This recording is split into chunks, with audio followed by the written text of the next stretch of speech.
काजं सखाजं सुखमजमनपाजं मुक्त्युपाजं विमाजं द्रहजमहममेजं धेजमन्नायगेजं सदजमसदजेजं श्रीसहजं भजेजं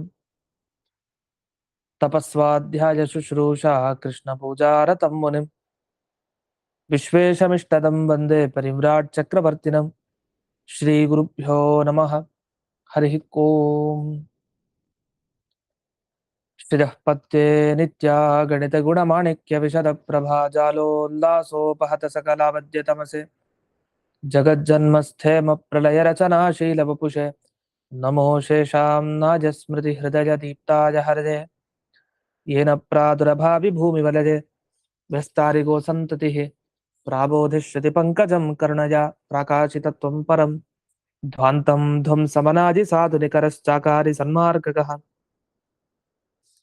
तेन व्यासदिवाकरेण सततं मात्याजि मे मानसं व्याप्तिर्यस्य निजे निजेन महसा पक्षे सपक्षे स्थितिः व्यावृत्तिश्च विपक्षतोऽथ विषजे सक्तिर्न वै बाधिते नैवास्ति प्रतिपक्षयुक्तिरतुलं शुद्धं प्रमाणं समे भूयात् तत्त्वविनिर्णयाय भगवान् आनन्दतीर्थो मुनिः भवते यदनुभावात् तेडमूकोऽपि वाग्मि जडमतिरपि जन्तुर्जायते प्राज्ञमौलिः सकलवचनचेतो देवता भारती सा मम वचसि निधत्तां सन्निधिं मानसे च रमानिवासोचितवासभूमिः सन्न्यायरत्नावलिजन्मभूमिः वैराग्यभाग्यो मम पद्मनाभतीर्थामृताब्धिर्भवताद्विभूत्यै पदवाक्यप्रमाणज्ञान् प्रतिवादिमदच्छिदः श्रीमदक्षोभ्यतीर्थाख्यानुपतिष्ठे गुरून् मम श्रीमदानन्दतीर्थादिसन्मनःसरसे भुवि अनुव्याख्याननलिने चञ्चरे कतिमे मनः न शब्दाब्धौ गाढाः न च निगमचर्चासु चतुराः न च न्याये प्रौढाः न च विदितवेद्यापि वयं परं श्रीमत्पूर्णप्रमतिगुरुकारुण्यसरणिं प्रपन्नामान्या स्मः किमपि च वदन्तोऽपि महताम् ॐ नारायणं निखिलपूर्णगुणैकदेहं निर्दोषमप्यतममप्यखिलैः सुवाक्यैः अस्योद्भवादिदमशेषविशेषतोऽपि वन्द्यं सदा प्रियतमं मम सन्नमामि कुपिता हि पणच्छाया समीकृत्या परं सुखं सेवन्ते यत्पदं धीरास्तं भजे वल्लभं श्रियः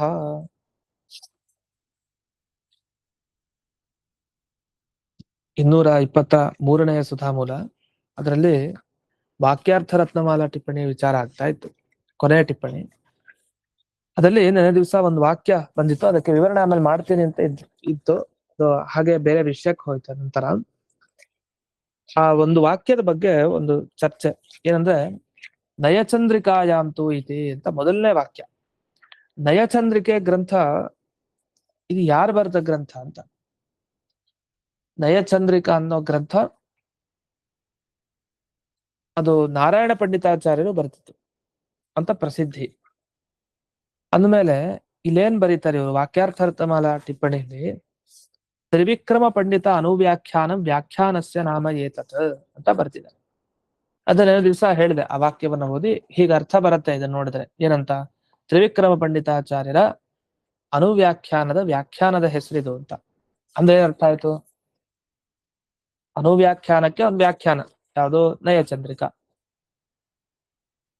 ಅದು ಯಾರ್ದು ತ್ರಿವಿಕ್ರಮ ಪಂಡಿತರದು ಅಂತ ಅರ್ಥ ಬಂತು ಇದು ನೋಡಿದ್ರೆ ವಸ್ತುತಃ ಆಗಿಲ್ಲ ಯಾಕೆ ಅಂದ್ರೆ ನಯಚಂದ್ರಿಕಾ ಗ್ರಂಥವನ್ನ ತೆಗೆದಾಗ ಮಂಗಲ ಶ್ಲೋಕ ಕೊನೆ ಭಾಗ ಯಾವತ್ತೂ ಒಂದು ಗ್ರಂಥ ಯಾರು ಬರ್ದಿದ್ದು ಏನು ಎತ್ತ ಎಲ್ಲ ವಿಚಾರ ಮಾಡೋದು ಹೇಗೆ ಅವರು ಕೊನೆ ವಾಕ್ಯ ಇರುತ್ತಲ್ಲ ಶ್ರೀಮತ್ ಕವಿಕುಲ ತಿಲಕ ತ್ರಿವಿಕ್ರಮ ಪಂಡಿತಾಚಾರ್ಯ ವಿರಚಿತೆ ಅಂತ ಇರುತ್ತೆ ಕವಿಕುಲ ತಿಲಕ ತ್ರಿವಿಕ್ರಮ ಪಂಡಿತಾಚಾರ್ಯ ಸುತ ಶ್ರೀನಾರಾಯಣ ಪಂಡಿತಾಚಾರ್ಯ ವಿರಚಿತೆ ಮಧ್ವ ವಿಜಯ ಆನಂದಾಖ್ಯೆ ಅಂತೆಲ್ಲ ಹೇಳ್ತೀವಲ್ಲ ಆ ತರ ಏನಾದ್ರು ಸಿಗ್ಬೇಕು ತ್ರಿವಿಕ್ರಮ ಪಂಡಿತಾಚಾರ್ಯರ ಪುತ್ರ ನಾರಾಯಣ ಪಂಡಿತಾಚಾರ್ಯ ಬರೆದ ಕೃತಿ ಅಂತೆಲ್ಲ ಸಿಗ್ಬೇಕು ಅದು ಸಿಗದೆ ಹೋದ ಕನಿಷ್ಠ ಪಕ್ಷ ಮಂಗಲ ಶ್ಲೋಕದಲ್ಲಿ ಏನಾಗುತ್ತೆ ಇಲ್ಲಿ ನಯಚಂದ್ರಿಕೆಯಲ್ಲಿ ತ್ರಿವಿಕ್ರಮ ಪಂಡಿತಾಚಾರ್ಯರು ಪ್ರಾರ್ಥನೆ ಮಾಡಿದ್ದಾರೆ ಈ ಗ್ರಂಥ ಬರೆದವರು.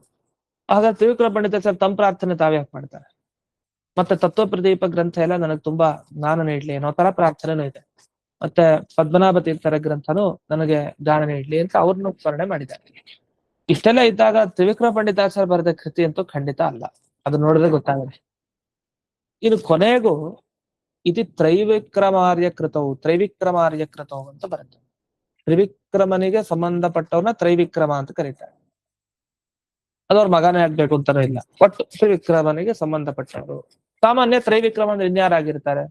ಹತ್ರದವರೇ ಮಗನೇ ಶಿಷ್ಯ, ತಂದೆನೇ ಗುರು, ಮಗನೇ ಶಿಷ್ಯ ತಂದೆಗೆ.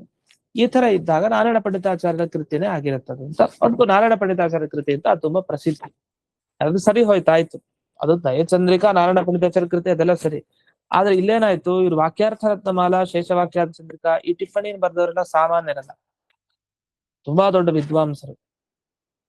ಇವರು ತ್ರಿವಿಕ್ರಮ ಪಂಡಿತ ವ್ಯಾಖ್ಯಾನ ಸದ್ಯಾಗಿ ಬರೀತಾರೆ ಹಾಗಾದ್ರೆ?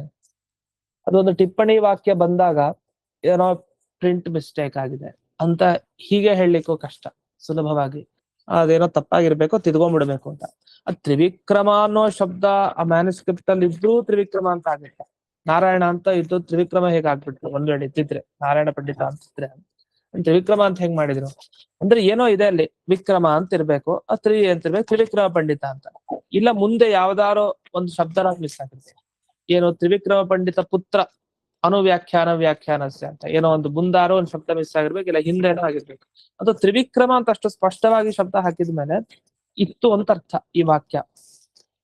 ಆದ್ರೆ ತ್ರಿವಿಕ್ರಮ ಪಂಡಿತ ಅಂತ ತಗೊಂಡ್ರೆ ನಿಜವಾಗಿ ವಿರೋಧ, ಸಾಧ್ಯನೇ ಇಲ್ಲ ಅಂತ. ಅದಕ್ಕೆ ಏನ್ ಚಿಂತಿಸ್ಬೋದು, ಈ ವಾಕ್ಯವನ್ನ ಇಟ್ಟುಕೊಂಡ್ರೆ. ಈ ವಾಕ್ಯ ಹಾಗೆ ಮೂಲ ಪ್ರತಿಲೇ ಇಲ್ಲ ಅಂದ್ರೆ ಅದ್ ಬೇರೆ ವಿಷಯ. ಆದ್ರೆ ಸಂಶೋಧನೆ ಮಾಡಿದವರು ತುಂಬಾ ದೊಡ್ಡ ದೊಡ್ಡ ವಿದ್ವಾಂಸರುಗಳು ಸಂಶೋಧನೆ ಮಾಡಿದ್ದು. ಈ ಮಂತ್ರಾಲಯದಲ್ಲಿ ಪ್ರಿಂಟ್ ಆಗಿದೆಯಲ್ಲ ಅದನ್ನ, ಅದ್ರ ಕೆಲವು ಕಡೆ ತಪ್ಪುಗಳಿದೆ, ಇಲ್ಲ ಅಂತಿಲ್ಲ. ಅಕ್ಷರ ದೋಷಗಳು, ತೀರಾ ಶಬ್ದ ಪದಗಳ ದೋಷ ಹಾಗೆ ಇರಲ್ಲ ಸಾಮಾನ್ಯ. ಇದ್ರು ಅಥವಾ ಇಲ್ಲ ಅಂತ ಇಟ್ಕೊಂಡ್ರು ಇದನ್ನ ಹೇಗ್ ಕೊಡಿಸ್ಕೊಬೇಕು ಒಂದ್ ವೇಳೆ ಕೊಡಿಸೋದಿದ್ರೆ? ಅದಕ್ಕೆ ತ್ರಿವಿಕ್ರಮ ಪಂಡಿತ ವ್ಯಾಖ್ಯಾನಸ್ಯ ಅನ್ನೋದಕ್ಕೆ ಹಿಂದೆ ಮೊನ್ನೆ ಈ ಜೈನ ಅಧಿಕರಣದಲ್ಲಿ ಒಂದು ಮಾತು ಬಂದಿತ್ತು. ಜೈನಾಧಿಕರಣದಲ್ಲಿ ಅಂದ್ರೆ ಜೈನ ವಿಚಾರ ಬಂದಾಗ ಅದೇನಾಯ್ತು, ಜಿನಾನಾಮ್ ಅಂತ ಅಲ್ಲಿ ಒಂದು ಶಬ್ದವನ್ನ ಬಳಸಿದ್ದಾರೆ. ಜಿನಾನಾಮ್ ಅಂತ ಹೇಗ್ ಬಹುವಚನ ಬಳಸ್ತಾರೆ? ಇರೋ ಜಿನ ಒಬ್ನೇ ತಾನೆ, ಜಿನಾನಾಮ್ ಅಂತ ಬಹುವಚನ ಹೇಗೆ? ಜಿನರ ಶಿಷ್ಯರಿಗೂ ಜಿನ ಅಂತಾನೆ ಕರೀತಾರೆ. ಮಗನ ಹೆಸರು ಗೊತ್ತಿದ್ರು ಗೊತ್ತಿಲ್ಲದೆ ಇದ್ರು ಮಗನನ್ನು ಕೂಗ್ಬೇಕಾದ್ರೆ ತಂದೆ ಹೆಸರನ್ನ ಕೂತ್ಕೊಂಡು ಕರೀತಾರೆ. ಆತರ ಇದೆ ಕ್ರಮ. ಲೋಕದಲ್ಲೂ ಹಾಗೆ ಅನೇಕ ಕಡೆ ನಾವು ಕಂಡಿರ್ತೀವಿ. ಹಾಗೆ ಅವರ ಪರಂಪರೆಯಲ್ಲಿ ಬರೋರೆಲ್ಲ ಮೂಲ ಪುರುಷನ ಹೆಸರನ್ನು ಹೇಳೋದಿದೆ. ಹಾಗೆ ತ್ರಿವಿಕ್ರಮ ಪಂಡಿತ ಅಂತ ನಾರಾಯಣ ಪಂಡಿತಾಚಾರ್ಯ ಹೆಸರು ಅಂತ ಹೇಳ್ಬೇಕು. ಆದ್ರ ತರ ವ್ಯವಹಾರ ತುಂಬಾ ಅಪರೂಪ. ಅದೇ ಹಾಗೆ ಮಾಡಿದ್ದಾರೆ ಅಂತ ಅನಿವಾರ್ಯ ಇಟ್ಕೊಳ್ಬೇಕು. ಈ ಪಂಕ್ತಿ ಇದ್ರೆ ವಾಕ್ಯಾರ್ಥ ಮಾಲಾ ಆದ್ರೆ ವಸ್ತುತಃ ಇದು ಪ್ರಿಂಟ್ ಆಗೋಗಿದೆ, ಹಾಗೆ ಇರೋದು. ತ್ರಿವಿಕ್ರಮ ಪಂಡಿತ ನೋಡ್ಬಹುದು ನೀವು PDF ನಲ್ಲಿ, ತ್ರಿವಿಕ್ರಮ ಪಂಡಿತ ವ್ಯಾಖ್ಯಾನಸ್ಯ ಅಂತಾನೆ ಇರೋದು. ಆದ್ರೆ ಅದು ಉಪಲಬ್ಧ ಗ್ರಂಥ ನೋಡಿದ್ರೆ ಹಾಗಿಲ್ಲ, ಅದನ್ನು ಒಪ್ಪಬೇಕಾಗಿದ್ದೆ. ಇದು ಮತ್ತೊಂದೇನ್ ಅರ್ಥ ಮಾಡ್ಬೋದು, ತ್ರಿವಿಕ್ರಮನಂತೆ ಪಂಡಿತರಾದ ಅಂತ ಮಾಡ್ಬೇಕು. ಅಂದ್ರೆ ತಂದೆ ತರ ಪಾಂಡಿತ್ಯ ಇತ್ತು ನಾರಾಯಣ ಪಂಡಿತಾಚಾರ್ಯರಿಗೆ, ಹಾಗಾಗಿ ತ್ರಿವಿಕ್ರಮವತ್ ಅಯಂ ಪಂಡಿತ ಅಂತ ವ್ಯಾಖ್ಯಾನದ ಹೆಸರಿದು ಅಂತ ಹಿಂಗೆ ಅರ್ಥ ಮಾಡ್ಬೇಕು. ಇಲ್ಲ, ತ್ರಿವಿಕ್ರಮ ಪಂಡಿತರು ಪ್ರಾರ್ಥನೆ ಮಾಡಿದ ಅನುವ್ಯಾಖ್ಯಾನ ಏನಿದೆಯಲ್ಲ, ಅವ್ರು ಪ್ರಾರ್ಥನೆ ಮಾಡಿದ್ದಕ್ಕೆ ವ್ಯಕ್ತ ತರ್ಕತ ತಿಂಕುರು ಅಂತ ಬಂತಾರೆ. ಇತ್ಯರ್ಥಿತೋ ವ್ಯಧಾನ್ಮಧ್ವ ಸೋನು ವ್ಯಾಖ್ಯಾಂ ಸತಾಂ ಸುಧಾಂ ದುರ್ವಾದಿ ಗರ್ವಾದಿಭುವಿನ್ ಮಾಯಿಧ್ವಾಂತರ ರೀತಿ ಬರುತ್ತಲ್ಲ, ಅವ್ರ ಪ್ರಾರ್ಥನೆ ತಾನೇ ಮಾಡಿದ್ದು. ಹಾಗಾಗಿ ತತ್ಕೃತ ಪ್ರಾರ್ಥನೆ ಮಾಡಿದ ಅನುವ್ಯಾಖ್ಯಾನಕ್ಕೆ ವ್ಯಾಖ್ಯಾನ ಮಾಡಿದವ್ರು. ಆದ್ರೆ ವ್ಯಾಖ್ಯಾನ ಮಾಡಿದವ್ರು ಯಾರು ಅಂತ ಗೊಂದಲ. ತ್ರೈವಿಕ್ರಮಾರ್ಯ ಅಂತ ಅಷ್ಟೇ ಶಬ್ದ ಬಳಸಿದ್ದಾರೆ ಅಂತ, ಈ ಅರ್ಥದಲ್ಲಿ ಇವರು ಹೀಗ್ ಬಳಸಿರ್ಬೇಕು ಅಂತ ಒಂದು ಅಂಶ. ಹೀಗೆ ನಾನಾ ತರಹ ಈ ವಾಕ್ಯವನ್ನ ಯೋಜಿಸಬಹುದು ಮೂಲಕ್ಕೆ ಅನುಗುಣವಾಗಿ. ಅಂತೂ ಈ ಅರ್ಥದಲ್ಲಿ ನಯಚಂದ್ರಿಕಾಯ ಅಂತೂ ಇದು ತ್ರಿವಿಕ್ರಮ ಪಂಡಿತ ವ್ಯಾಖ್ಯಾನಸ್ಯ ನಾಮ ಇದೆ. ಏನಾದ್ರೂ ಮೂಲ ಪ್ರತಿಲಿ ಶಬ್ದನೇ ಇಲ್ಲ ತ್ರಿವಿಕ್ರಮ, ಇವರೇ ಸೇರಿಸಿದ್ದಾರೆ ಏನೋ ಭ್ರಮೆಯಿಂದ, ವಿದ್ವಾಂಸರೇ ಸಂಶೋಧನೆ ಮಾಡ್ತಾ ಭ್ರಮೆಯಿಂದ ಏನಾದ್ರು ಸೇರಿಸಿದ್ರೆ ಅದ್ ಬೇರೆನೇ ಮಾತು. ಅವಾಗ ಇದು ಯಾವ ವ್ಯಾಖ್ಯಾನ ಅವಶ್ಯಕತೆನೇ ಇರಲ್ಲ. ಅಂತೂ ಈ ತರ ಈ ಒಂದು ವಾಕ್ಯದ ವಿಚಾರ ಬಂದಿತ್ತು. ಆ ವಿಚಾರವನ್ನ ಅದು ಈಗಲೇ ಹೇಳ್ಬಿಟ್ಟೆ. ಅದಕ್ಕೆ ಹಿಂದನೇ ಹೇಳ್ಬೇಕಾಗಿತ್ತು, ಅದು ಮುಂದೆ ಹೋಯ್ತು. ಮತ್ತೆ ಈಗ ಮೊದಲಿಗೆ ವಿಚಾರ ಹೇಳ್ಬಿಟ್ಟೆ, ಇಲ್ಲ ಅಂದ್ರೆ ಮತ್ತೆ ಇನ್ನು ಇವತ್ತು ಮಿಸ್ ಆದ್ರೆ ಕಷ್ಟ. ಅದಕ್ಕೋಸ್ಕರ ಇನ್ನು ಈ ಭಾಗ ಏನಿದೆ 223ನೇ ಸುಧಾಮೂಲದ ಭಾಗ, ಇದರಲ್ಲಿ ಶೇಷವಾಕ್ಯ ಚಂದ್ರಿಕಾ ಟಿಪ್ಪಣಿ ಪೂರ್ಣ ನೋಡಿದೀವಿ. ವಾಕ್ಯಾರ್ಥ ರತ್ನಮಾಲ ಆಯ್ತು. ಯಾವ್ದು ಪದ್ಯದಲ್ಲಿ ದ್ರವ್ಯ ಅನ್ನೋದಕ್ಕೆ ರೂಪ ಅಂತ ಅರ್ಥ ಅಂತ ಅದು ಹೇಳ್ಬಿಟ್ಟಿದ್ದೇನೆ, ಆದ್ರಿಂದ ಆ ಟಿಪ್ಪಣಿಲಿ ಬಂದಿದೆ ಅಂತ ಹೇಳ್ಬೇಕಷ್ಟೇ ಉಲ್ಲೇಖ. ಅಂದ್ರೆ ಎಲ್ಲ ದೇವತೆಗಳು ದ್ರವ್ಯ ಗುಣ ಕ್ರಿಯಾ ಮೂರರ ಉಪಾಸನೆ ಮಾಡ್ತಾರೆ. ದ್ರವ್ಯ ಅಂದ್ರೆ ರೂಪ ಅಂತ, ದೇವರ ರೂಪಗಳು ಅಂತ. ಇಷ್ಟಾಗಿ ಗುರುವರ್ಥ ದೀಪಿಕಾದಲ್ಲಿ ಏನು ಹೇಳ್ತಾರೆ ವಾದಿರಾಜರು, ಅದಕ್ಕೆ ಬರೋಣ.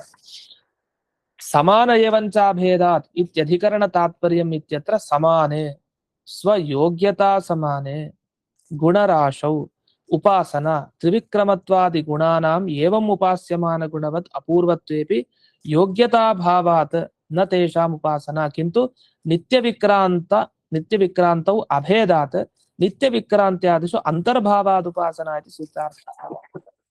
ಬ್ರಹ್ಮಸೂತ್ರದ ಅರ್ಥವನ್ನ ಬಿಡಿಸಿದ್ದಾರೆ. ಓಂ ಸಮಾನ ಏವಂಚ ಅಭೇದಾತ್ ಅಂದ್ರೆ ಯೋಗ್ಯತೆ ಒಂದೇ ಇದ್ದಾಗ, ಗುಣರಾಶಿಯಲ್ಲಿದ್ದಾಗ, ದೇವರ ಗುಣ ತುಂಬಾ ಇದೆ, ಯೋಗ್ಯತೆ ಸಮಾನ, ಆಗೇನಾಗತ್ತೆ ಆ ಗುಣನ ಉಪಾಸನೆ ಮಾಡ್ಬೇಕು ಈ ಗುಣನ ಉಪಾಸನೆ ಮಾಡ್ಬೇಕು ಅನ್ಸತ್ತೆ. ಈ ಸರಸ್ವತಿ ದೇವಿಗೆ ದೇವ್ರು ಮಾಡುವಂತ ಗುಣೋಪಾಸನೆ ಮಾಡಬಾರ್ದು ಅಂತ ಅನ್ಸುತ್ತೆ? ಹಾಗೇನ್ ಅನ್ಸಲ್ಲ. ಯಾಕೆ ಅನ್ಸಲ್ಲ? ಅವ್ರಿಗೂ ತುಂಬಾ ಯೋಗ್ಯತೆ ಇದೆ. ಇದು ಹೇಗಾಯ್ತಂದ್ರೆ ಪಾರ್ವತಿ ದೇವಿಗೂ ಮತ್ತೆ ರುದ್ರದೇವರಿಗೂ ಉಪಾಸನೆ ಕ್ರಮ ಹೇಗೆ ಒಂದೇನೋ ಬೇರೆನೋ ಅಂತ ಬಂತಲ್ಲ ವಿಚಾರ. ಆತರ ಈ ದಂಪತಿಗಳಲ್ಲಿ ಬ್ರಹ್ಮದೇವರಿಗೂ ಮತ್ತೆ ಸರಸ್ವತಿಗೂ ಹೇಗಿದೆ, ಅದು ತ್ರಿವಿಕ್ರಮ ಅನ್ನೋ ಗುಣ ಉಪಾಸನೆ ಇಬ್ರು ಮಾಡ್ತಾರೆ. ಎಲ್ಲಿ ಕಡಿಮೆ ಆಯ್ತು ಸರಸ್ವತಿ ದೇವಿಗೆ? ಕ್ರಿಯಾ ಸಾಮಾನ್ಯತಶ್ಚ ಅಂತ ಹೇಳಿದ್ರು. ಕ್ರಿಯಾ, ದೇವರ ಸೃಷ್ಟಿ ಸಂಹಾರ ಕ್ರಿಯೆಗಳು ಈ ತರ ಬೇಕಾದಷ್ಟು ಇರುತ್ತಲ್ಲ, ಆ ಕ್ರಿಯೆಗಳೆಲ್ಲ ಪೂರ್ಣವಾಗಿ ಮಾಡ್ಲಿಲ್ಲ, ಸಂಕೋಚವಾಗಿ ಮಾಡ್ತಾನೆ ಅಂತ ಬಂತು. ಆದ್ರೆ ಗುಣ ಆಗಬೇಕಾದ್ರೆ ಎಲ್ಲ ಒಂದೇ. ಈಗ ತ್ರಿವಿಕ್ರಮತ್ವ ಅನ್ನೋದೊಂದು ಗುಣ ಹೌದೋ ಅಲ್ವೋ ಅಂತ ಅದು ಪ್ರಶ್ನೆ. ಹೌದು, ತ್ರಿವಿಕ್ರಮತ್ವ ಅನ್ನೋದು ಒಂದು ಗುಣ. ಹಾಗಾದ್ರೆ ಸರಸ್ವತಿ ದೇವಿ ಬ್ರಹ್ಮದೇವರು ಇಬ್ರು ಉಪಾಸನೆ ಮಾಡ್ಬೇಕಲ್ವಾ? ಸರಸ್ವತಿ ದೇವಿ ಕೈಲಾಗಲ್ಲ, ಋಜುದೇವತೆಗಳಿಗೆ ಮಾತ್ರ. ಬ್ರಹ್ಮ ವಾಯು ಇತರ ಋಜುದೇವತೆಗಳು ಇವ್ರಿಗೆ ಮಾತ್ರ ಸಾಧ್ಯ. ಅದನ್ನ ಇವರು ಉಪಾಸನ ಗುಣರಾಶೌ ತ್ರಿವಿಕ್ರಮತ್ವಾದಿ ಗುಣಾನಾಂ ಏವಂ ಉಪಾಸ್ಯಮಾನ ಗುಣವದ ಅಪೂರ್ವತ್ವೇಪಿ. ನಿಜವಾಗಿ ಗುಣಗಳನ್ನ ಹೊಸ ಉಪಾಸನೆ ಮಾಡ್ಬೇಕು ದೇವರ ಬಗ್ಗೆ ಅಂತ ಎಲ್ಲರೂ ಪ್ರಯತ್ನ ಪಡ್ತಾರೆ ದೇವತೆಗಳು. ಈಗ ನಾವು ಪ್ರತಿನಿತ್ಯ ಒಂದೇ ಭಗವಂತನ ರೂಪ, ಒಂದೇ ಗ್ರಂಥ ಓದ್ಲಿಕ್ಕೆ ಇಷ್ಟಪಡ್ತೀವ, ಭಗವಂತನ ರೂಪ ಅನ್ಸುತ್ತಾರೆ. ಬೇರೆ ಬೇರೆ ಬೇರೆ ಬೇರೆ ಇಷ್ಟಪಡ್ತಾರೆ. ಅದೇ ಓದ್ತಾ ಕೂತ್ರೆ 10 ಸಲ ಇಷ್ಟಪಡಲ್ಲ. ಬೇರೆ ಬೇರೆ ಹೊಸ ಹೊಸ ವಿಷಯ ಬಂದ್ರೆ ಇಷ್ಟ ಆಗತ್ತೆ. ಕೆಲವರು ಅಭ್ಯಾಸಕ್ಕೆ ಹೋಗ ಓದೋದು ಅದು ಬೇರೆ, ಆದ್ರೆ ಹೊಸ ವಿಚಾರಗಳು ಬಂದಷ್ಟು ಖುಷಿ. ಆತರ ಇಲ್ಲಿ ತ್ರಿವಿಕ್ರಮತ್ವಾದಿ ಗುಣಗಳು ಅಂದ್ರೆ ಆ ಗುಣಗಳನ್ನ ಉಪಾಸನೆ ಮಾಡಿ ಸರಸ್ವತಿ ದೇವಿಯ ಪ್ರಯತ್ನನೂ ಇದೆ. ಆದ್ರೆ ಯೋಗ್ಯತಾ ಭಾವ, ಯೋಗ್ಯತೆ ಏನು ಸರಸ್ವತಿ ದೇವಿ ಯಾವ್ದಕ್ಕೆ? ತ್ರಿವಿಕ್ರಮತ್ವ ಗುಣವನ್ನ ತ್ರಿವಿಕ್ರಮತ್ವ ರೂಪೇಣ ಹಾಗೆ ಚಿಂತಿಸ್ಲಿಕ್ಕೆ. ಈಗ ಈ ಅವಳಿ ಜವಳಿ ಮಕ್ಕಳಿದ್ರೆ ಅವರನ್ನ ಬೇರೆ ಜನ ನೋಡೋದಕ್ಕೂ ತಾಯಿ ನೋಡೋದಕ್ಕೂ ವ್ಯತ್ಯಾಸ ಇದೆ. ಬೇರೆ ಜನರಿಗೆ ಗೊತ್ತಾಗಲ್ಲ ಸ್ಪಷ್ಟವಾಗಿ, ಅವರು ನೋಡ್ತಾರೆ ಅವಳಿ ಜವಳಿ ಮಕ್ಕಳನ್ನೇ, ಆದ್ರೆ ಅವರಿಗೆ ಸ್ಪಷ್ಟವಾಗಿ ಚಿಹ್ನೆ ಗೊತ್ತಾಗಲ್ಲ, ವ್ಯತ್ಯಾಸ ಗೊತ್ತಾಗಲ್ಲ. ಆದ್ರೆ ಅವನು ಇವನು ಅಂತ ಒಂದ್ ಸ್ವಲ್ಪ ಕನ್ಫ್ಯೂಷನ್ ಬರ್ಬೋದು, ಸಂದೇಹ ಬರ್ಬೋದು. ತಾಯಿಗ್ ಮಾತ್ರ ಹಾಗಲ್ಲ, ಸ್ಪಷ್ಟವಾಗಿರುತ್ತೆ. ಅದೇ ನೋಡಿದ್ದು, ಅದೇ ವಸ್ತುನೇ ನೋಡಿದ್ದು ಇಬ್ರು, ಹೊರಗಿನ ಜನ ತಾಯಿ. ಅದೇ ತಾಯಿಗೆ ಸ್ಫುಟತೆ ಇರುತ್ತೆ ಅದೇ ವ್ಯಕ್ತಿಗಳ ಬಗ್ಗೆ. ಈ ತರ ದೂರದಲ್ಲಿ ನಾವು ವ್ಯಕ್ತಿ ನೋಡ್ತೀವಿ, ಕಣ್ ಚೆನ್ನಾಗಿದ್ದವ್ರಿಗೆ, ದೃಷ್ಟಿ ದೋಷ ಇಲ್ದೇ ಇರೋರ್ಗೆ ಆ ವಸ್ತು ನೋಡಿದಾಗ ಚೆನ್ನಾಗ್ ಕಾಣುತ್ತೆ, ಆ ರೇಖೆಗಳೆಲ್ಲ ಕಾಣುತ್ತೆ. ಈಗ ಹಸ್ತ ಕೈ ರೇಖೆಗಳೆಲ್ಲ ಸೂಕ್ಷ್ಮ ಸೂಕ್ಷ್ಮ ರೇಖೆ ಎಲ್ಲ ಕಾಣುತ್ತೆ, ಕಣ್ ಚೆನ್ನಾಗಿರುತ್ತೆ, ದೃಷ್ಟಿ ಚೆನ್ನಾಗಿದ್ದವ್ರಿಗೆ. ಇಲ್ಲ ಅಥವಾ ಕನ್ನಡಕ ತುಂಬಾ ಇದು ಜಾಸ್ತಿ ಪವರ್ ಆಗಲ್ಲ ಅಂತವ್ರಿಗೆಲ್ಲ ಏನ್ ನೋಡಿದ್ರು ಏನೋ ಒಂದು ದೋಷ. ಮಾಮೂಲಿ ಕಣ್ಣಿಗೆ ಚೆನ್ನಾಗಿರೋರ್ಗೆ, ದಿವ್ಯದೃಷ್ಟಿ ಇರೋರ್ಗೆ ಹೇಗೋ ಆಗಿರಲ್ಲ, ದೋಷ ಇದ್ದೇ ಇರುತ್ತೆ. ಆದ್ರೆ ವಸ್ತು ನೋಡಿದ್ರು ಅದೇ ವಸ್ತು ಒಂದೇ ನೋಡಿದ್ರು ಇಬ್ರು, ಅದು ಕಾಣದ್ ಮಾತ್ರ ಬೇರೆ ಬೇರೆ, ಅಷ್ಟು ಕಾಣಲ್ಲ. ಹಾಗೆ ತ್ರಿವಿಕ್ರಮತ್ವ ಗುಣದ ಬಗ್ಗೆ ಬಂದಾಗ ಏನಾಯ್ತು ಅಂದ್ರೆ ಸರಸ್ವತಿ ದೇವಿಗೆ ಆ ಯೋಗ್ಯತೆ ಬೇಕಲ್ಲ, ಸ್ವರೂಪ ಯೋಗ್ಯತೆ, ಅದು ಬ್ರಹ್ಮದೇವರ ತರ ಇಲ್ಲ ಅವ್ರಿಗೆ ಸರಸ್ವತಿ ದೇವಿ. ಹಾಗಾಗಿ ಇಲ್ಲ ಆದ್ರಿಂದಾನೆ ಆ ತ್ರಿವಿಕ್ರಮತ್ವ ಗುಣವನ್ನ ಇನ್ನೊಂದ್ ಕಡೆ ಸೇರಿಸ್ಕೊಂಡ್ಬಿಟ್ರು. ಆ ತ್ರಿವಿಕ್ರಮ ಅಂದ್ರೆ ಅವ್ರಿಗೆ ನಿತ್ಯ ವಿಕ್ರಾಂತಿ ಅಂತ ಅದು ಸೇರಿಸ್ಕೊಂಡ್ಬಿಟ್ರು. ನಮ್ಗೆ ಯಾವಾಗ ನಮ್ಮ ಈ ಬುದ್ಧಿಗೆ ಅದ್ ನಿಲ್ಕಲ್ಲ, ನಾವೇನ್ ಮಾಡ್ಬಿಡ್ತೀವಿ, ನಮ್ಗೆ ಗೊತ್ತಿರೋ ವಿಷಯಕ್ಕೆ ಸೇರಿಸ್ಕೊಂಡ್ಬಿಡ್ತೀವಿ ವಿಷಯ. ಈಗ ಸುಧಾದಲ್ಲಿ ಬಂದಿದೆ ವಿಚಾರ, ಅಥವಾ ಇನ್ಯಾವುದೋ ಭಾಗವತದಲ್ಲಿ ಅಥವಾ ಇನ್ಯಾವುದೋ ಪುರಾಣದಲ್ಲಿ ಬಂದ ವಿಚಾರ, ಅಥವಾ ಮಾಮೂಲಿ ಧರ್ಮಶಾಸ್ತ್ರದ ಬಗ್ಗೆ ಆಚರಣೆ, ಅದು ಇನ್ನೊಬ್ರು ಚೆನ್ನಾಗಿ ತಿಳ್ಕೊಂಡಿರೋರು ಹೇಳ್ದಾಗ ಏನಾಗುತ್ತೆ, ಅದು ಅವರು ಯೋಚನೆಯಲ್ಲಿ ಅವ್ರು ಹೇಳಿರ್ತಾರೆ, ಅದನ್ನ ಜೋಡಿಸ್ಕೊಂಡ್ಬಿಡ್ತಾರೆ, ಮುಗ್ದೋಯ್ತು. ನಮ್ಗೇನಾಗ್ಬಿಡುತ್ತೆ, ನಮ್ ಯೋಚನೆಗೆ ತಕ್ಕಾಗ ನಾವೊಂದ್ ಜೋಡಿಸ್ಕೊಂಡ್ಬಿಡ್ತೀವಿ. ಅದಕ್ಕೆ ನಮಗ್ ಅರ್ಥ ಆಗಿದ್ದು ಒಂದ್ ಅರ್ಥ ಆಗಿರುತ್ತೆ, ಅದ್ರ ಜೊತೆಗೆ ಸೇರಿಸ್ಕೊಂಡು ಇಷ್ಟ ಅಂತ ಈ ತರ ಅಂತ. ವಸ್ತುತಃ ಅದಲ್ಲ, ಅದಕ್ಕಿಂತ ಏನೋ ಬೇರೆ ಇದೆ. ಈ ಸರಸ್ವತಿ ದೇವಿ ಏನ್ ಮಾಡ್ಕೊಂಡ್ಬಿಟ್ರು ಅಂದ್ರೆ ಬ್ರಹ್ಮದೇವರ ತರ ತ್ರಿವಿಕ್ರಮತ್ವೋಪಾಸನೆ ಮಾಡ್ಲಿಕ್ಕೆ ಆಗ್ಲಿಲ್ಲ. ಅದು ಆ ತ್ರಿವಿಕ್ರಮತ್ವ ಗುಣ ಮಾಡ್ಬೇಕು ಅಂತ ಅಪೇಕ್ಷೆ ಇದೆ. ಅದಕ್ಕೇನ್ ಮಾಡುದು, ತಮಗೆ ಯಾವ್ದು ಉಪಾಸನೆಗೆ ನಿಲುಕ್ತಾ ಇತ್ತು, ನಿತ್ಯ ವಿಕ್ರಾಂತಿ ಅಂತ ದೇವರ ಒಂದು ನಿತ್ಯ ಕ್ರಮ, ನಿತ್ಯ ಕ್ರಮ ವಿಕ್ಷೇಪ ಅಂತಂದ್ರೆ ಹೇಗೆ ತ್ರಿವಿಕ್ರಮದಲ್ಲಿ ಎಲ್ಲಾ ವ್ಯಾಪಿಸ್ಕೊಂಡಲ್ಲ ಹಾಗೆ ಭಗವಂತ ನಿತ್ಯ ವಿಕ್ರಮ ಅಂತ ಒಂದಿದೆ. ಅದು ತ್ರಿವಿಕ್ರಮ ತರ ಅಲ್ಲದೆ ಇರಬಹುದು, ಆದ್ರೆ ಆ ತ್ರಿವಿಕ್ರಮ ಅನ್ನೋದು ಒಂದು ವಿಕ್ರಮ ಅನ್ನೋ ಅಂಶ ಸೇರ್ತಲ್ಲ, ನಿತ್ಯ ವಿಕ್ರಮ ಅನ್ನೋದು ಆ ಅಂಶ ಒಂದ್ ಸೇರ್ಕೊಂಡ್ರು ಅದರಿಂದ ಅದು ಒಂದೇ ಅನ್ನೋ ಭಾವನೆಯಲ್ಲಿ ಅವರು ಆ ಗುಣವನ್ನು ಅಲ್ಲೇ ಸೇರಿಸ್ಕೊಂಡ್ಬಿಟ್ಟು ಉಪಾಸನೆ ಮಾಡಿದ್ದಾರೆ. ಇದರಿಂದ ನಮಗೇನ್ ಅರ್ಥ ಆಯ್ತು ಅಂದ್ರೆ ತ್ರಿವಿಕ್ರಮತ್ವೋಪಾಸನೆ ಅನ್ನೋದು ಅದು ಎಲ್ರಿಗೂ, ಅದು ಕೆಲವರಿಗೆ ಮಾತ್ರ ಸೀಮಿತ, ಎಲ್ರಿಗೂ ಅನ್ನೋದು ಈ ಭಾಗದಿಂದ ಈ ಸೂತ್ರದ ಅರ್ಥವನ್ನ ಇಲ್ಲಿ ಗಮನಿಸಿದಾಗ ಗುರುವರ್ಥ ದೀಪಿಕಾ ಟಿಪ್ಪಣಿಯಲ್ಲಿ ನಮಗೆ ಸಿಗ್ತಾ ಇದೆ. ಇಷ್ಟಾದ್ಮೇಲೆ ತತಃ ತಸ್ಯ ಕರ್ತವ್ಯತಾ ಸಮರ್ಥನೆ ಇತ್ಯತ್ರ ವಿದ್ಯೇವತು ನಿರ್ಧಾರಣಾದಿತ್ಯಧಿಕರಣಸ್ಯ ಮೋಕ್ಷ ಹೇತುಭೂತ ವಿದ್ಯಾ ನ ಕರ್ಮಾದಿ. ಹಾಗಾಗಿ ವಿದ್ಯೇವತು ನಿರ್ಧಾರಣ ಅನ್ನೋ ಈ ಸೂತ್ರದಿಂದ ಏನ್ ನಿರ್ಧಾರ ಆಯ್ತು ಅಂದ್ರೆ ಮೋಕ್ಷಕ್ಕೆ ಕಾರಣವಾದದ್ದು ವಿದ್ಯೆನೇ, ಜ್ಞಾನನೇ ಹೊರತು ಕರ್ಮ ಅಲ್ಲ. ಅಲ್ಲಿಂದ ವಿದ್ಯಾ ಅಂದ್ರೆ ಅಪರೋಕ್ಷ ಜ್ಞಾನ. ಅದನ್ನ ಸಾಧನೆ ಮಾಡ್ಲಿಕ್ಕೋಸ್ಕರ ಮನನ ನಿಧಿಧ್ಯಾಸನ ಉಪಾಸನೆ ಮಾಡ್ಲೇಬೇಕು ಅಂತ ಇಷ್ಟೆಲ್ಲ ಬಂತು. ಹೀಗೆಲ್ಲ ಹೇಳಿ ಮುಂದಕ್ಕೆ 4ನೇ ಪಾದದಲ್ಲಿ ವಿದ್ಯೆಯ ಬಗ್ಗೆ ಹೇಳ್ತೀವಿ ಅಂತ ಹೇಳಿ ಒಂದು ಮಾತನ್ನ ಹೇಳ್ತಾರೆ. ಇದನ್ನ ಯಾಕೆ ಬಂತಿಲ್ಲಿ ಅಂತಂದ್ರೆ, ಇದನ್ನ ಯಾಕೆ ಹೇಳಿದ್ದು ಅಂದ್ರೆ ಇಲ್ಲಿ ಅತಯೇವ ಅತಿ ಆಯಾಸ ಸಾಧ್ಯ ಉಪಾಸನೆ ರುಚಿ ಉತ್ಪಾದನಾಯ ಚತುರ್ಥ ಪಾದೆ ವಕ್ತವ್ಯಸ್ಯಾಪಿ ವಿದ್ಯಾ ವಿಚಾರಸ್ಯ ಅತ್ರ ನಿರೂಪಣ ಮಿತಿ. ಇನ್ನೊಂದು ವಿಷಯ ಹೇಳಿದ್ದಾರೆ. ವಸ್ತುತಃ ವಿದ್ಯಾ ವಿಚಾರ ಇದೆ ಮುಂದೆ, ಅಂದ್ರೆ ಅಪರೋಕ್ಷ ಜ್ಞಾನ ಪಡ್ಕೊಳ್ಬೇಕು, ಅದರ ಫಲ ಏನು ಅನ್ನೋದೆಲ್ಲ ಮುಂದೆ 4ನೇ ಪಾದದಲ್ಲಿ ಬರುತ್ತೆ. ಈಗ 3ನೇ ಪಾದದಲ್ಲಿ ನಾವಿದೀವಿ ಈಗ ಉಪಾಸನಾ ಧ್ಯಾನ ಪಾದದಲ್ಲಿ. ಮುಂದೆ ಅದು ಗೊತ್ತಾಗತ್ತೆ ಅಪರೋಕ್ಷ ಜ್ಞಾನದ ಮಹಿಮೆ ಏನು, ಅದನ್ನ ಯಾರ್ಯಾರು ಪಡೆದಿದ್ದಾರೆ, ಏನೇನೆತ್ತ ಅಂತ ಗೊತ್ತಾಗತ್ತೆ. ಆದ್ರೆ ಆ ವಿದ್ಯೆಯ ಬಗ್ಗೆ ಇಲ್ಲೂ ಹೇಳ್ಬಿಟ್ಟಿದ್ದಾರೆ ಈಗಾಗಲೇ 3ನೇ ಪಾದದಲ್ಲಿ. ಯಾಕೆ ಇಲ್ಲಿ ಹೇಳಿದ್ರು ಅಂದ್ರೆ ಈಗ ಕೆಲಸರೇನಾಗ್ಬಿಡುತ್ತೆ, ವಿದ್ಯೆಯ ಮಹಿಮೆಯನ್ನು ಹೇಳ್ತಾ ಇದ್ರೆ ಈ ಧ್ಯಾನ ಮಾಡ್ಲಿಕ್ಕೆ ಹೋಗಲ್ಲ ಜನ ಅಂತ. ಯಾಕಂದ್ರೆ ಅತಿ ಆಯಾಸ ಸಾಧ್ಯ ಉಪಾಸನ ಇದು. ಧ್ಯಾನ ಮಾಡೋದು ಅನ್ನೋದು ತುಂಬಾ ಕಷ್ಟ ಸಾಧ್ಯ. ಸುಮ್ನೆ ಹೆಂಗ್ ದುಡ್ಡು ಖರ್ಚು ಮಾಡೋದ್ ಕೂಡಲೇ ಧ್ಯಾನ ಮಾಡ್ಲಿಕ್ಕೆಲ್ಲ ಆಗಲ್ಲ. ದುಡ್ಡು ಖರ್ಚು ಮಾಡಿ ಒಂದ್ ಸ್ವಲ್ಪ ಧ್ಯಾನ ಹೇಳ್ಕೊಡಿ ಕಲ್ತ್ಕೊಂಡ್ಬಿಡ್ತೀವಿ, ಹಂಗಾಗಲ್ಲ ಅದು. ಧ್ಯಾನ ಮಾಡೋದು ಅನ್ನೋದು ಅತಿ ಆಯಾಸ ಸಾಧ್ಯ, ತುಂಬಾ ಕಷ್ಟ ಸಾಧ್ಯ ಧ್ಯಾನ. ಆ ಧ್ಯಾನದಲ್ಲಿ ಜನರಿಗೆ ರುಚಿ ಬರ್ಬೇಕಲ್ಲ, ಹೌದು ನಾನ್ ಮಾಡ್ಬೇಕು ಧ್ಯಾನನ ಅಂತ. ಕಷ್ಟದ ವಿಷಯದಲ್ಲಿ ಯಾರು ತೊಡಗಲ್ಲ, ಕಷ್ಟದ ವಿಷಯದಲ್ಲಿ ಎಷ್ಟು ದಬ್ಬಿದ್ರು ಮುಂದೆ ಹೋಗಲ್ಲ, ಅಯ್ಯೋ ಆಗಲ್ಲ ಅಂತ. ಆದ್ರೆ ಅದಕ್ಕೆ ಹೋಗ್ಬೇಕಲ್ಲ, ಅದಕ್ಕೇನ್ ಮಾಡಿದ್ರು 4ನೇ ಪಾದದಲ್ಲಿ ಹೇಳ್ಬೇಕಾಗಿದ್ದ ವಿಚಾರನ ಇಲ್ಲೇ ತಿಳಿಸಿದ್ರು. ಜ್ಞಾನ ಬಹಳ ಮುಖ್ಯ, ಓಂ ವಿದ್ಯೇವತು ನಿರ್ಧಾರಣ ಓಂ, ಅದ್ ಮಾಡಿ ಜ್ಞಾನ ಮುಖ್ಯ ಅಂತ ಇಷ್ಟೆಲ್ಲ ಬೇರೆ ಬೇರೆ ಮತಗಳನ್ನ ಖಂಡನೆ ಮಾಡಿ ಅದಕ್ಕೋಸ್ಕರ ಈ ವಿಷಯವನ್ನು ತಿಳಿಸಿದ್ದಾರೆ ಅಂತ. ಇಷ್ಟು ಗುರುವರ್ಥ ದೀಪಿಕಾದಲ್ಲಿ ಬಂದ ವಿಚಾರ. ಇನ್ನೊಂದು ಇದರ ಹಿಂದೆ ಕೆಲವು ಸುಧಾಮೂಲಗಳಲ್ಲಿ 1-2-3 ಟಿಪ್ಪಣಿ ವಿಚಾರವನ್ನ ಬಿಟ್ಟಿದ್ದೆ. ಆ ಟಿಪ್ಪಣಿ ವಿಚಾರಗಳನ್ನ ಹೇಳಿದ್ರೆ ಮುಕ್ತಾಯ ಬರುತ್ತೆ ಈ ಅಧಿಕರಣ. ಅದ್ರಲ್ಲಿ ಒಂದು ಈ 219ನೇ ಸುಧಾಮೂಲದಲ್ಲಿ ಒಂದು ವೇದವಾಕ್ಯಕ್ಕೆ ಒಂದು ಅರ್ಥ ಹೇಳಿದ್ದಾರೆ.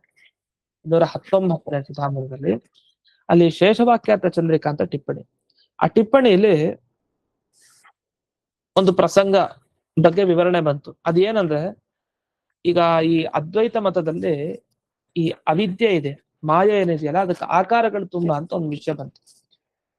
ಅಂದ್ರೆ ನಾವ್ ಅನ್ಕೊಂಡಿದ್ದು ಜಗತ್ತಿಗೆ ಸಂಸಾರಕ್ಕೆ ಕಾರಣವಾದ ವಿದ್ಯೆ ಒಂದೇ, ಅದು ಮಾಯಾಶಕ್ತಿ ಇದೆ, ಅದು ದೇವರ ಮಾಯಾಶಕ್ತಿ ಒಂದಾದ್ರೆ ಪ್ರಕೃತಿ ಒಂದು ಮಾಯೆ, ಅದರ ಬಂಧನ ನಮಗಿದೆ ಅಂತೆಲ್ಲ ಅನ್ಕೊಂಡಿದ್ವಿ.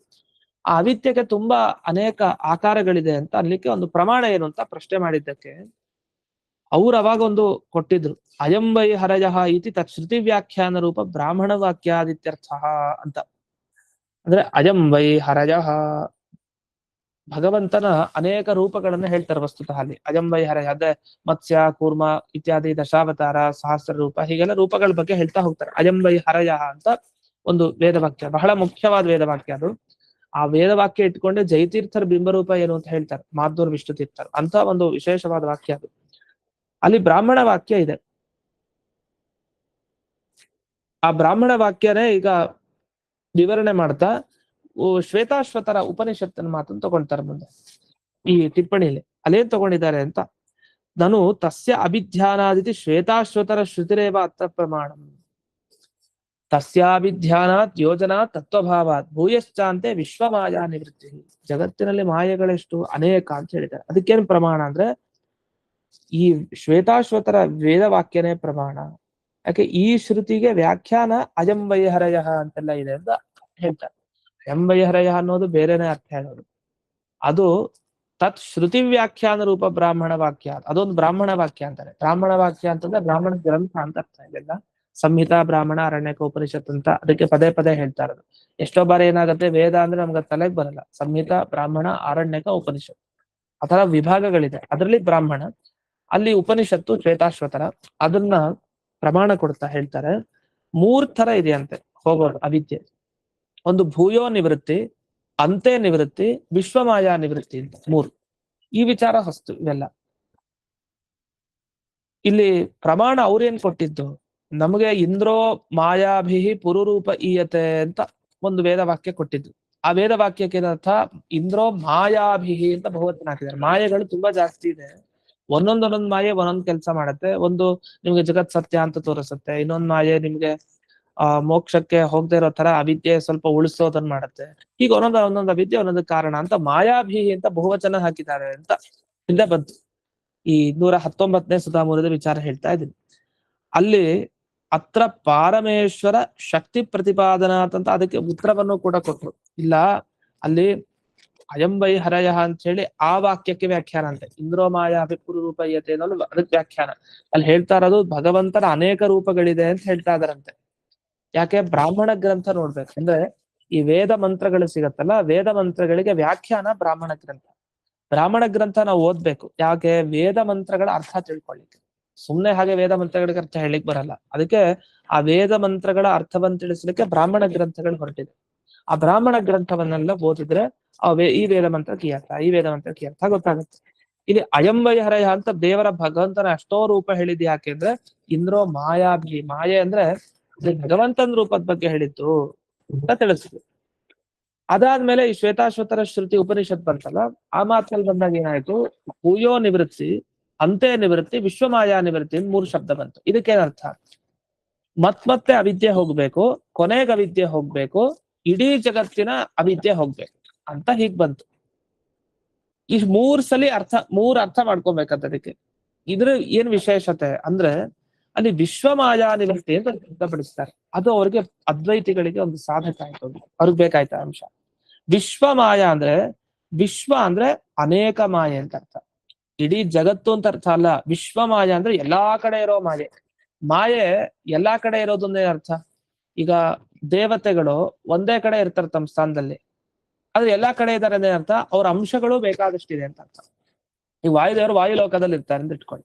ವಾಯುದೇವರು ಎಲ್ಲಾರಲ್ಲಿ ಒಳಗಡೆ ಇದ್ದಾರೆ. ವೈಕುಂಠದಲ್ಲಿರೋ ದೇವ್ರು ಎಲ್ಲಾ ಕಡೆ ಇದ್ದಾನೆ. ಹೇಗಿದ್ದಾನೆ, ಅವ್ನ್ ಎಲ್ಲಾ ಅಂಶ ಅವನ ಎಲ್ಲಿ ಬೇಕಾದಷ್ಟು ಕಡೆ ಇದೆ. ಹಾಗಾದ್ರೆ ಅವ್ನು ಒಬ್ಬನೇ ಅನೇಕ ಅಂಶ ಪಡೆದಿರ್ತಾನೆ, ಅನೇಕ ಆಕಾರಗಳು ಅವನಿಗಿರತ್ತೆ. ಅದೇ ತರಹ ವಿಶ್ವಮಾಯ ಅಂದ್ರೆ ಎಲ್ಲಾ ಕಡೆ ಮಾಯೆ ಇದೆ, ಅನೇಕ ಮಾಯೆ ಅಂತ ಅರ್ಥ. ಹಾಗಾದ್ರೆ ಅನೇಕ ಮಾಯೆ ಅಂದ್ರೆ ಒಂದು ಮಾಯೆ ಎಲ್ಲ, ಬೇಕಾದಷ್ಟು ಅಂಶ ಇದೆ, ಒಂದೊಂದಕ್ಕೆ ಒಂದೊಂದು ಕೆಲಸ ಅಂತ ಅರ್ಥ. ಇದನ್ನ ಅವರು ಪ್ರಮಾಣ ಕೊಡ್ತಾರೆ. ಅಷ್ಟೇ ಅಲ್ಲ, ಈ ವಿಶ್ವ ಅನ್ನೋದ್ರಿಂದ ಏನು ಅನೇಕ ಮಾಯೆ ತಿಳಿತು, ಈ ಮಾಯೆಗಳು ಹೋಗೋದು ಹೇಗೆ, ಕೆಲವು ಮಾಯೆಗಳೇನಾಗತ್ತೆ ಕ್ರಮವಾಗಿ ಹೋಗುತ್ತೆ, ಒಟ್ಟಿಗೆ ಹೋಗಲ್ಲ. ಈ ಶಾಸ್ತ್ರ ಅಧ್ಯಯನ ಮಾಡ್ತಾ ಮಾಡ್ತಾ ನಮ್ಗೆ ಅಜ್ಞಾನ ಹೋಗತ್ತಲ್ಲ. ಮೊದಲು ನಾವು ಸ್ತೋತ್ರ ಪಾರಾಯಣ ಮಾಡೋದಕ್ಕೂ, ಒಂದಿಷ್ಟು ಶಾಸ್ತ್ರ ಪಾಠ ಕೇಳಿ ಆಮೇಲೆ ಸ್ತೋತ್ರ ಪಾರಾಯಣ ಮಾಡೋದಕ್ಕೂ ವ್ಯತ್ಯಾಸ ಇದೆ. ಅಥವಾ ಒಮ್ಮೆ ಸ್ತೋತ್ರ ಹೇಳಿಸ್ಕೊಂಬಂದ್ರೆ ಒಬ್ರು ಗುರುಗಳ ಹತ್ರ, ಇನ್ನೊಬ್ರು ಗುರುಗಳ ಹತ್ರ ಹೋದ್ರೆ ಗೊತ್ತಾಗತ್ತೆ ಅಯ್ಯೋ ಇದು ತಪ್ಪಲ್ವಾ ಅಂತ. ಹೀಗೆ ಹೋಗ್ತಾ ಹೋಗ್ತಾ ಹೋಗ್ತಾ ಒಂದೊಂದೇ ಅಜ್ಞಾನದ ಒಂದು ಪರದೆ ಕಳಿಸ್ತಾ ಹೋಗುತ್ತಲ್ಲ. ಅಜ್ಞಾನ ಬಂದು ಅಂತ ಹೇಳಿಕ್ಕಾತ, ಬೇಕಾದಷ್ಟು ಅಜ್ಞಾನ ಇದೆ, ಬೇಕಾದಷ್ಟು ಅಜ್ಞಾನದ ಅಂಶಗಳು ಹೋಗುತ್ತೆ. ಅದ್ ಕ್ರಮವಾಗಿ ಇಲ್ಲಿ ಹೋಗತ್ತಂತೆ ಮಾಯೆಗಳು. ಇದು ಭೂಯೋ ನಿವೃತ್ತಿ, ಮತ್ತೆ ಹೋಗತ್ತೆ. ಮತ್ತೆ ಹೋಗೋದು ಯಾಕೆ, ಒಂದೇ ಅಜ್ಞಾನ ಅಂದ್ರೆ ಒಂದ್ಸಲಿ ಹೋಗ್ಬೇಕು, ಮತ್ತೆ ಹೋಗತ್ತೆ, ಕ್ರಮವಾಗಿ ಹೋಗತ್ತೆ. ಅಂದ್ರೆ ಅರ್ಥ ಅವಿದ್ಯೆಯ ಅಂಶ ತುಂಬಾ ಇದೆ ಅಂತ ಅರ್ಥ, ಮಾಯೆಯ ಅಂಶ ತುಂಬಾ ಇದೆ. ಅಷ್ಟೇ ಅಲ್ಲ, ಕೊನೆಗೆ ವಿಶ್ವಮಾಯಾ ನಿವೃತ್ತಿ ಅಂತ ಹೇಳಿ ಈ ದೇಹ ಹೋಗಿ ಕೇವಲ ಒಬ್ಬ ವ್ಯಕ್ತಿ ಉಳಿಯೋದೇ ಮೋಕ್ಷ ಅಂತ ಸ್ಪಷ್ಟವಾಗಿ ಹೇಳಿದ್ದಾರೆ. ಅಂದ್ರೆ ಒಂದೇ ಆಕಾರ ಉಳ್ಕೊಳ್ಳುತ್ತೆ, ಯಾವುದೋ ಒಂದು ಆಕಾರ. ಈ ತರ ಎಲ್ಲ ಶಬ್ದಗಳನ್ನ ಕೇಳಿದಾಗ ಏನರ್ಥ ಆಯ್ತು, ಅವಿದ್ಯೆ ಒಂದೇ ಅಲ್ಲ, ಅವಿದ್ಯೆಗೆ ಬೇಕಾದಷ್ಟು ಆಕಾರಗಳಿವೆ ಅಂತ. ಇಷ್ಟೆಲ್ಲ ಆ ವೇದವಾಕ್ಯಕ್ಕೆ ಅರ್ಥವನ್ನ ಅದ್ವೈತ ಸಿದ್ಧಾಂತದವರು ವಿವರಣೆ ಮಾಡ್ತಾರೆ, ಇದನ್ನು ಸೊಗಸಾಗಿ ಇಲ್ಲಿ ನಿರೂಪಣೆ ಮಾಡಿದ್ದಾರೆ. ಇಷ್ಟಿದ್ದಾಗ ಈ ಜೀವನ್ಮುಕ್ತಿ ವ್ಯವಸ್ಥೆಯ ಬಗ್ಗೆ ಏನ್ ಹಿಂದೆ ಬಂತು, ಅವಿದ್ಯೆ ಸ್ವಲ್ಪ ಉಳಿಯತ್ತೆ, ಅದಕ್ಕೇನು ಪ್ರಮಾಣ ಅಂತ ನೀವೇನ್ ಕೇಳಿದ್ರಲ್ಲ, ಅದಕ್ಕೆ ಪ್ರಮಾಣ ಕೊಟ್ವಲ್ಲ ನಾವೀಗ. ಅಂದ್ರೆ ಶ್ರುತೇ ಅನ್ಯಾರ್ಥತ್ವ, ಆ ವೇದವಾಕ್ಯಕ್ಕೆ ತುಂಬಾ ಸುಂದರವಾದ ಅರ್ಥವನ್ನು ಬ್ರಾಹ್ಮಣ ಗ್ರಂಥ ಹೇಳಿದೆ, ನೀವು ಹೇಳ್ತಾ ಇರೋದಲ್ಲ. ಬ್ರಾಹ್ಮಣ ಗ್ರಂಥದಲ್ಲೇ ವಿಶೇಷವಾಗಿ ವಿವರಣೆ ಇದೆ. ಜೊತೆಗೆ ಆ ವೇದವಾಕ್ಯದಲ್ಲೇ ಮುಂದೆ ಗಮನಿಸಿದ್ರೆ, ಉಪನಿಷತ್ ವಾಕ್ಯದಲ್ಲೇ ಮುಂದೆ ಗಮನಿಸಿದ್ರೆ, ಇಲ್ಲೇ ನಮಗ್ ತಿಳಿಯತ್ತೆ ಏನಂತ, ಭಗವಂತನ ಧ್ಯಾನ ಮಾಡೋರ್ಗೆ, ಭಗವಂತನ ಜ್ಞಾನವನ್ನು ಸಂಪಾದನೆ ಮಾಡಿ ಅವನ ಅನುಗ್ರಹವನ್ನ ಪಡೆದವ್ರಿಗೆ ಮೋಕ್ಷ ಆಗತ್ತೆ, ವಿಶ್ವಮಾಯೆ ಹೋಗತ್ತೆ, ಈ ಸಂಸಾರ ಬಂಧಕವಾದಂತಹ, ಈ ಸಂಸಾರದಲ್ಲಿ ಬಂಧನ ಉಂಟು ಮಾಡುವಂತಹ ಆ ಮಾಯೆ ಹೋಗತ್ತೆ ಅಂತ ಅರ್ಥ ಅಂತ ಅದನ್ನ ವ್ಯವಸ್ಥಾಪನೆ ಮಾಡಿದ್ವಿ. ಇಲ್ಲಿ ಬೇಕಾಗಿದ್ದು ನಮ್ಗೆ ಅಂದ್ರೆ ಈ ತರ ಒಂದು ವಿವರಣೆ ಏನಿದೆ ಆ ಶ್ವೇತಾಶ್ವತರ ಉಪನಿಷತ್ತಿಗೆ, ಅದು ಶೇಷವಾಕ್ಯಾರ್ಥ ಚಂದ್ರಿಕಾ ಟಿಪ್ಪಣಿಯಲ್ಲಿದೆ. ಇದು ಒಂದು ಅಪರೂಪದ ವಿಚಾರ. ಮತ್ತೊಂದು, ಈ ಸುಧಾ ಗ್ರಂಥದಲ್ಲಿ ಈ ಅದ್ವೈತ ಗ್ರಂಥದ ಒಂದು ವಿವರಣೆ ಮಾಡ್ತಾ ಒಂದೆರಡು ಕಡೆ ಪಾಠ ಭೇದ ಇದೆ. ಅಂದ್ರೆ ಈ ಸುಧಾ ವಾಕ್ಯದಲ್ಲಿ ವ್ಯತ್ಯಾಸ ಇದೆ.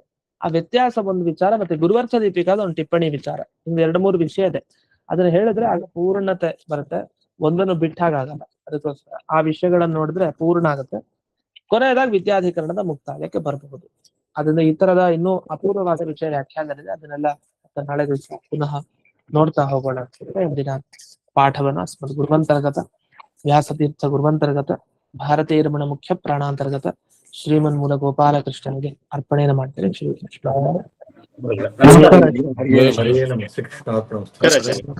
ನಮಸ್ಕಾರ.